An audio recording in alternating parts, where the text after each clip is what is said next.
दोस्तों नमस्कार। 12 जून 2024 को मुंबई में नाबार्ड के मुख्यालय में एक जेसीसी मीटिंग होगी, जो नाबार्ड के वरिष्ठ पदाधिकारी, उनके चेयरमैन और इधर ऑल इंडिया आरआरबी के जितने भी ऑफिसर्स हैं, एम्प्लॉइज़ हैं, यानी कि ग्रामीण बैंकों की बड़ी बड़ी एसोसिएशन जो है वो इधर बैठेंगी। बिल्कुल वैसे मीटिंग होने जा रही है जैसे कि यूएफबीयू और आईबीए की होती है, और इशूज़ भी लगभग वैसे हैं। नहीं मतलब आप ये ना समझिएगा कि वेज रिवीजन की कोई मामला है, लेकिन है, नहीं भी है और है। मैं बताता हूँ कैसे है। जी हाँ भाई साहब, जो वो है इशूज़ है, यानी कि जो एजेंडा है वो 11 सूत्री है। 11 बातें एजेंडे में है जो नाबार्ड ने ही लिख के भेजी है कि ये एजेंडा है भाई साहब, और इस पर आप आइए बात करते हैं 12 तारीख को। और एजेंडा भी मैं लगा रहा हूँ।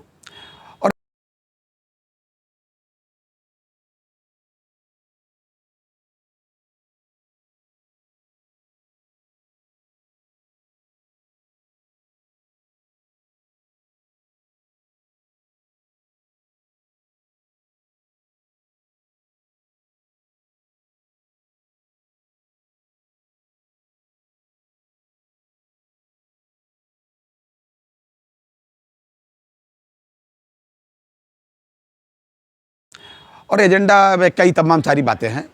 मैन पावर प्लानिंग की है, पेंशन है, कंपैशनेट अपॉइंटमेंट है, प्रिविलेज लीव है, ढेर सारे इशूज़ हैं।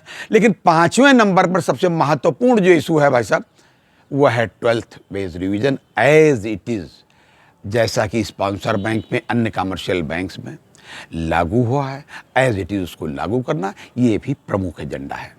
सब लोग जानते हैं कि सुप्रीम कोर्ट का आदेश है कि जब भी हो इनको भी दिया जाए, प्रवर्तक बैंक के बराबर दिया जाए, हमेशा दिया भी गया है।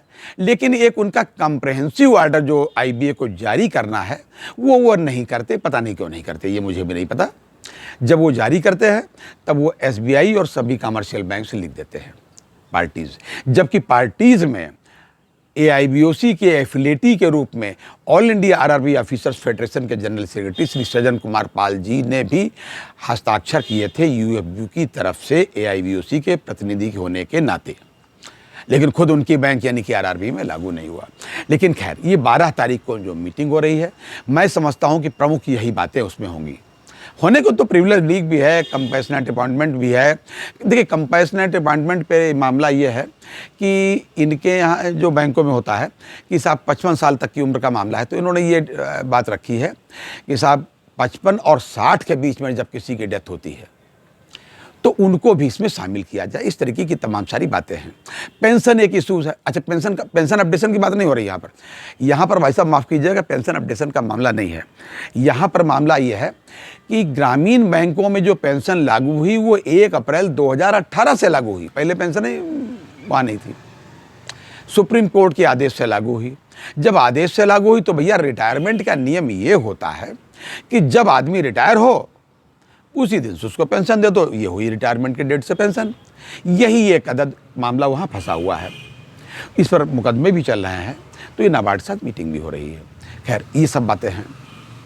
अन्य ढेर सारे इशूज़ भी हैं, कंपैशनेट अपॉइंटमेंट का जैसे मैंने बताया, और ढेर सारे मामले हैं।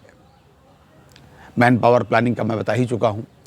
तो लेकिन सबसे महत्वपूर्ण भाई साहब है, जो 5वें नंबर पर है, वो है 12th वेज रिवीजन।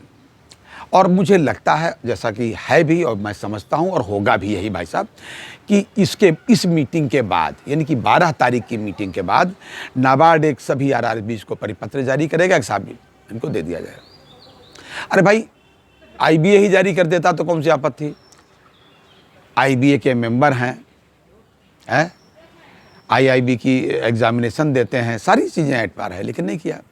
तो मैं ये समझ रहा हूँ कि 12th बीपीएस जो है ये 12 जून के बाद, यानी कि इस मीटिंग के बाद आरआरबी में लागू होने के मार्ग प्रशस्त हो जाएंगे। मतलब ये 12th की बात कर रहा हूँ, लागू तो है ही है।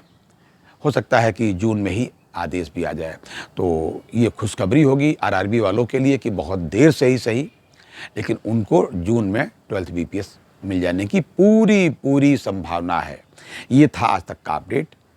अगली बार अन्य अपडेट के साथ, तब तक अपना ध्यान रखिए। जय हिंद, जय भारत, नमस्कार।